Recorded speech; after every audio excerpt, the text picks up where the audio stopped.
Hola, ¿cómo están? Aquí nos encontramos con un café con raíces nuevamente.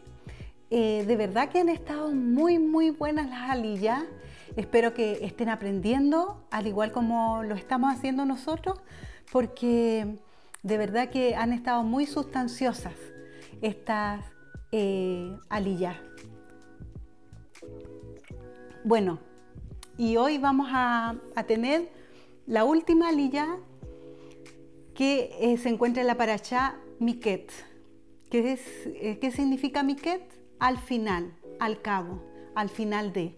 Vemos cómo estamos llegando al final de una etapa de José, porque ya pronto vamos a ver cómo él se va a mostrar a sus hermanos. Bueno, pero eso es para la próxima aliyah. Vamos a orar, ¿les parece? Padre bendito, gracias Señor, porque tu palabra nos alimenta cada día. Gracias Padre, porque tú determinaste, Señor, que nosotros pudiéramos descubrir estas perlas maravillosas, Señor, a través de tu escritura. Bendice a cada persona, Señor, que está junto a nosotros en este minuto, y también a los que van a ver esta aliyah en un tiempo más adelante. Bendecimos a Israel, Señor, porque tu palabra dice que los que bendigan a Israel serán bendecidos. Y en esta hora que ellos están pasando momentos difíciles, Señor, nos unimos en oración para bendecir, Señor, esta tierra bendita. En el nombre de Yeshua. Amén. Bueno, y vamos a comenzar con esta aliyah tan interesante que la encontramos en Génesis capítulo 43 del versículo 30 hasta el capítulo 44, 17. Aquí vemos cómo José tiene un amor especial por sus hermanos. A pesar que los hayan tratado mal, a pesar de todo lo que él vivió, que lo han traicionado, hemos visto cómo, ¿cierto?, le pasaron cosas terribles a José, lo echaron a un pozo, lo vendieron como esclavo, fue a parar a la cárcel injustamente. Vimos cómo ha vivido la separación, ¿cierto?, de su familia, la separación de sus costumbres, de su idioma, de su cultura, y han pasado largos años. Y ahora vemos a José cómo él ha sido fortalecido.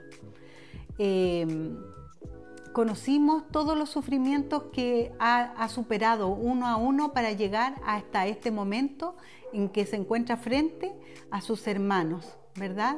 Y sus hermanos necesitan entender el dolor y el sufrimiento por el que ha tenido que pasar todos estos años José. Este también es un mensaje para nosotros, porque a todos nos han provocado dolor y también nosotros hemos sido causantes de dolor para los demás. Entonces, todo este proceso que está viviendo José con sus hermanos en cuanto al dolor, a llevarlos a que reconozcan la falta que hicieron, a llevarlos a un arrepentimiento genuino y a José a un perdón de corazón, ¿verdad? Bueno, en Génesis 43:30 dice: entonces José se apresuró, porque se conmovieron sus entrañas a causa de sus hermanos, y buscó donde llorar, y entró en su recámara y lloró allí. José está pasando por momentos de mucha angustia.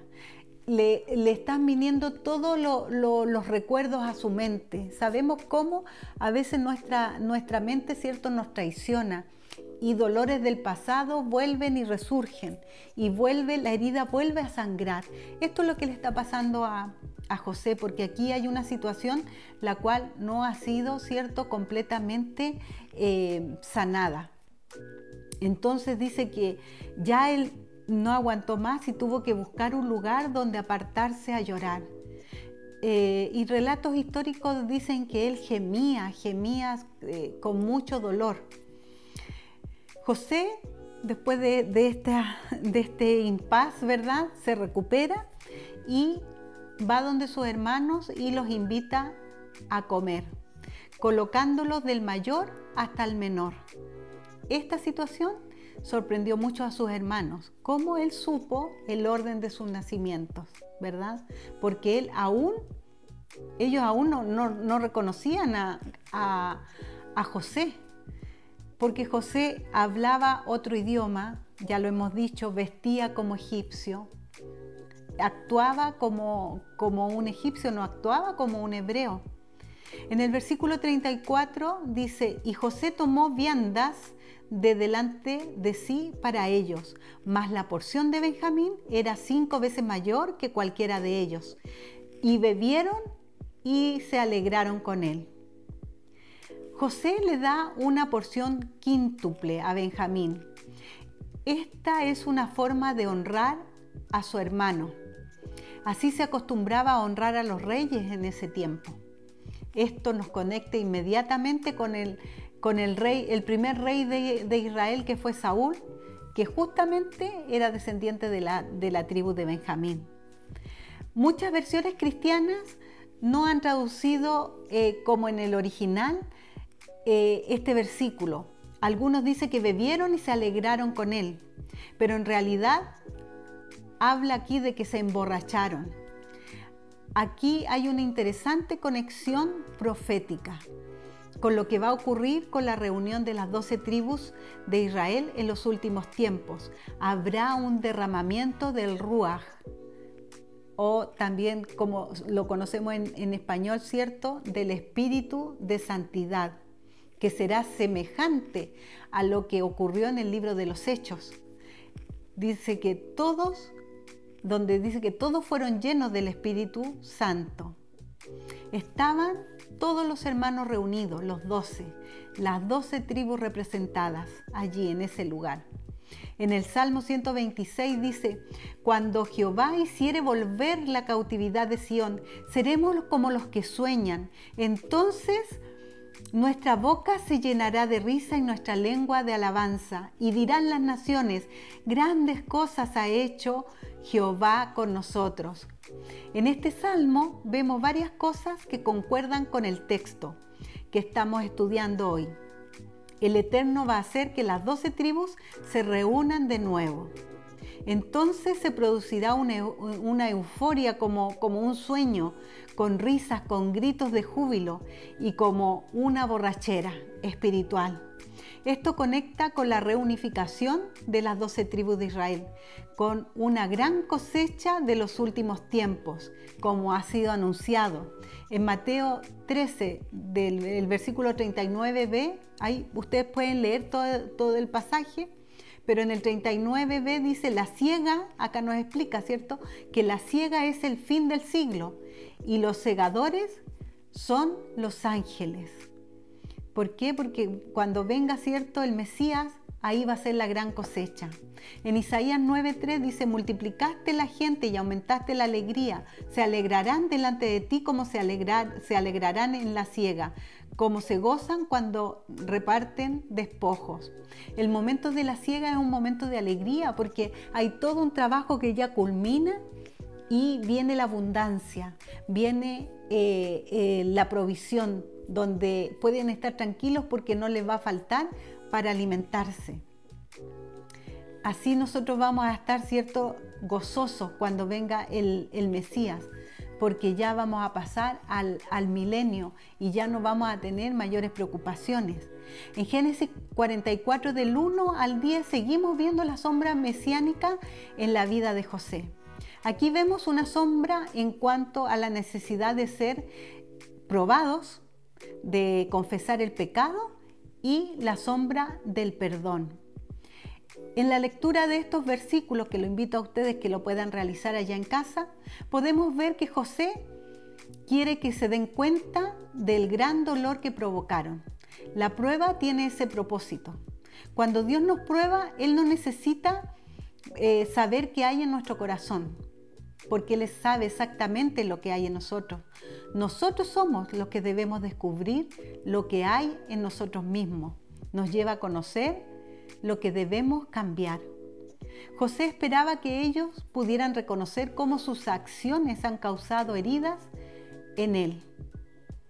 José les hace una trampa psicológica, haciéndolos creer que él había adivinado, ¿cierto?, el orden de sus nacimientos.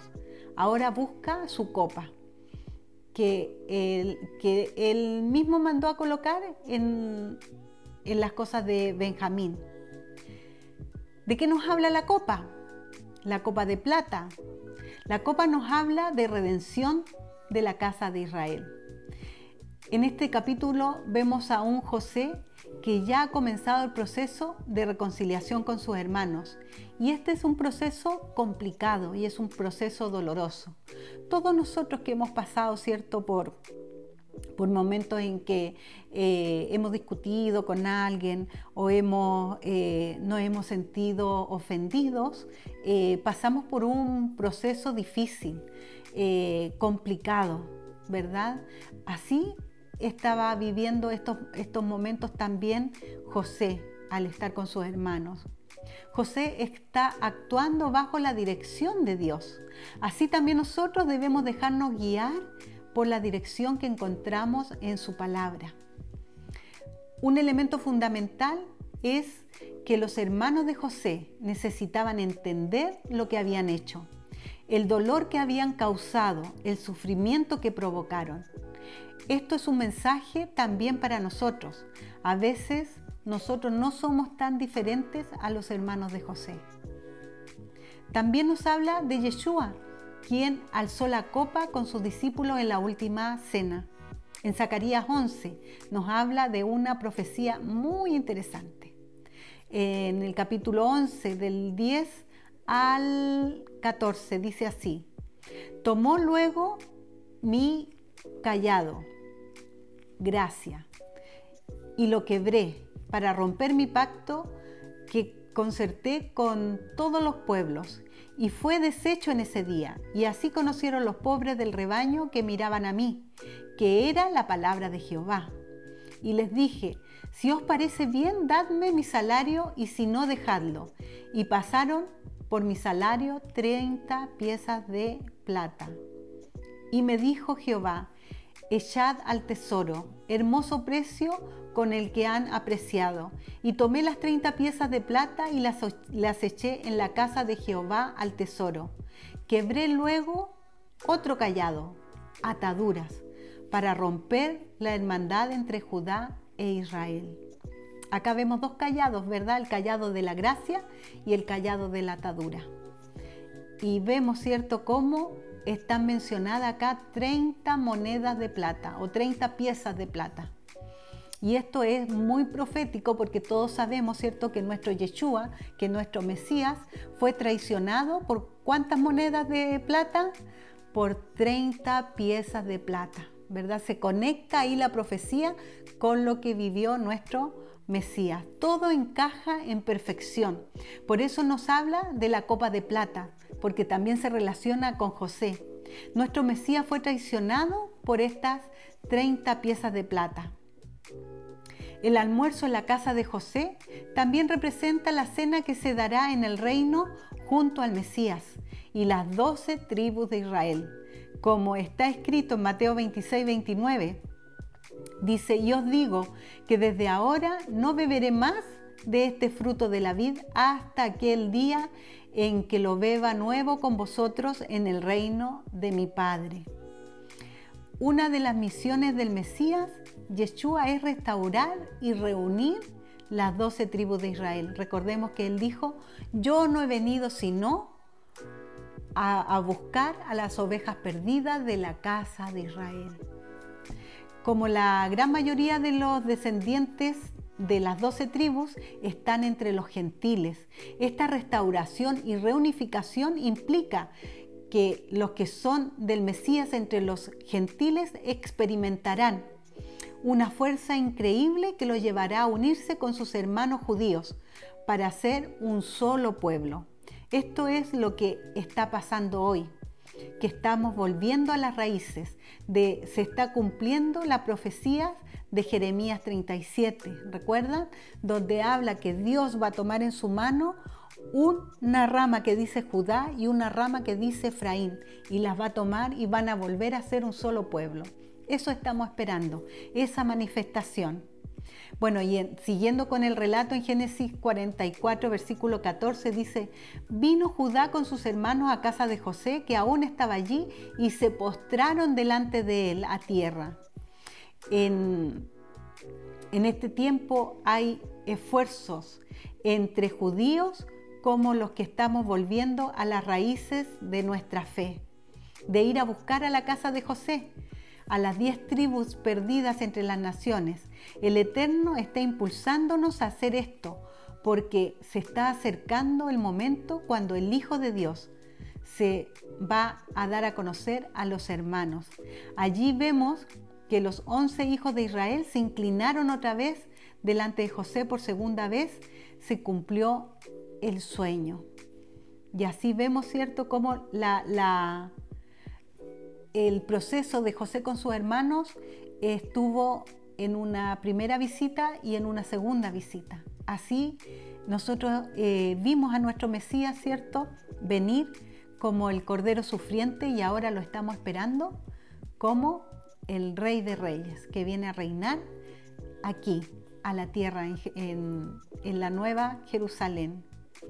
En Génesis 44, del 13 al 17 dice: dijo Judá: ¿qué diremos a mi Señor? ¿Qué hablaremos o qué nos justificaremos? Dios ha hallado la maldad de tus siervos. Nosotros somos siervos de mi Señor, nosotros y también aquel en que fue hallada la copa. José respondió: nunca yo tal haga. El varón en cuyo poder fue hallada la copa, él será mi siervo, y vosotros id en paz a vuestro padre. Aquí vemos también que José habla de justicia, ¿verdad? Porque, bueno, la palabra dice que el alma que pecare, esa será juzgada. Y nosotros no podemos pagar por el pecado de nuestros hijos, de nuestros padres o de nuestros amigos. No, cada cual que peca tiene que dar cuenta por sí mismo. Y esto es lo que José está diciendo en este pasaje. La iniquidad de la cual hablaba Judá en este relato no es el robo de la copa, puesto que ellos eran inocentes, sino lo que habían hecho con su hermano José. Aquí ya empieza el proceso de reconocer y de que haya un arrepentimiento. Judá, que es el padre de los judíos, es el que va a la brecha para presentarse ante José y pedir misericordia. Este es el momento crucial de toda la historia de José, cuando Judá muestra arrepentimiento por haber vendido a su hermano. Cuando el pueblo judío reconozca su grave error de haber negado a Yeshua, él se dará a conocer. De esto hablaremos, ¿cierto?, en la parashá que sigue. Aquí vemos, ¿cierto?, cómo hay una profecía donde dice: y verán aquel al que traspasaron y llorarán como lloran por hijo primogénito. Esto va a suceder con la casa de Judá. Por eso nosotros debemos estar orando por ellos. No es, hay mucho antisemitismo dentro de la misma iglesia evangélica, porque se creó una idea de que la iglesia había, o los judíos habían matado al Mesías. Pero el Mesías, ¿qué dijo? Nadie me quita la vida porque yo la doy voluntariamente. Y aquí, ¿cierto?, podemos ver lo que ya viene para el día de mañana. Vamos a ver cómo Judá tiene una actitud de arrepentimiento y que es valorada por su hermano José. Así es que los invito que mañana sigamos disfrutando de un café con raíces, porque de verdad que estas historias bíblicas, estas aliyá, estas porciones, no es solamente llenarnos de conocimiento, sino que es descubrir al Mesías en cada detalle de la vida de José. Daría para hablar mucho, pero estamos dando estas pequeñas pinceladas, pero que así están abriendo nuestra mente a estas perlas preciosas que Dios nos está regalando en este tiempo. Así que mañana nos seguimos tomando un cafecito con raíces, con un exquisito aroma a Torá. Que el Señor les bendiga.